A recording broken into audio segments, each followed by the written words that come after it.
जिस देश में कानून का पालन नहीं होता, वहां अराजकता जन्म ले लेती है।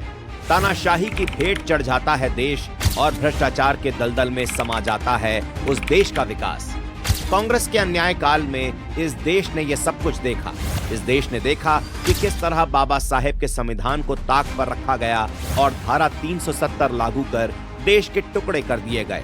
देश ने देखा कि किस तरह कानून को कुचलकर भारत के माथे पर आपातकाल का कलंक लगा दिया गया।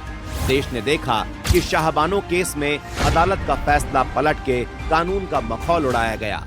और देश ने यह भी देखा कि 1984 में कांग्रेस ने कानून को कठपुतली बनाकर सिखों का नरसंहार होने दिया। संविधान और कानून को अपनी जेब में रखकर चलने वाली कांग्रेस ने बिना किसी डर के भारत को लूटा और अरबों खरबों के घोटाले किए। लेकिन साल 2014 के चुनावों में भ्रष्ट कांग्रेस की बदतर कानून व्यवस्था से त्रस्त हो चुकी जनता ने नरेंद्र मोदी जी के हाथों में देश की बागडोर सौंपी। जिसके बाद मोदी सरकार ने कानून के सम्मान को विकसित राष्ट्र का संकल्प बनाया। अंग्रेजों के बनाए कानून बदल दिए गए और संविधान में बाबा साहेब अम्बेडकर के लिखे शब्दों का अक्षरशः पालन करते हुए न्याय के नए युग की शुरुआत हुई।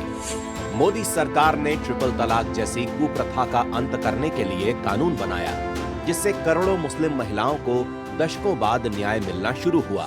नागरिकता संशोधन कानून से बंटवारे के पीड़ितों को सम्मानजनक जीवन मिला। जीएसटी जैसे कानून से पारदर्शिता का नया अध्याय लिखा जाने लगा।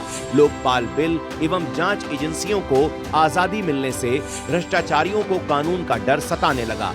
डिजिटल इंडिया मिशन से जहां साइबर कानून मजबूत हुआ, तो वहीं पर्यावरण संरक्षण जैसे कानूनों के पालन से प्रकृति और विकास का संतुलन बना, जिसके कारण आने वाली पीढ़ियों के चिंता मुक्त भविष्य की नींव रखी गई। संविधान और कानून इस देश की आत्मा है और मोदी सरकार ने कानून के शासन से भारत के लोकतंत्र को नई ऊर्जा प्रदान की है, जिसकी शक्ति से देश विकसित राष्ट्र की मंजिल तक पहुंचने जा रहा है।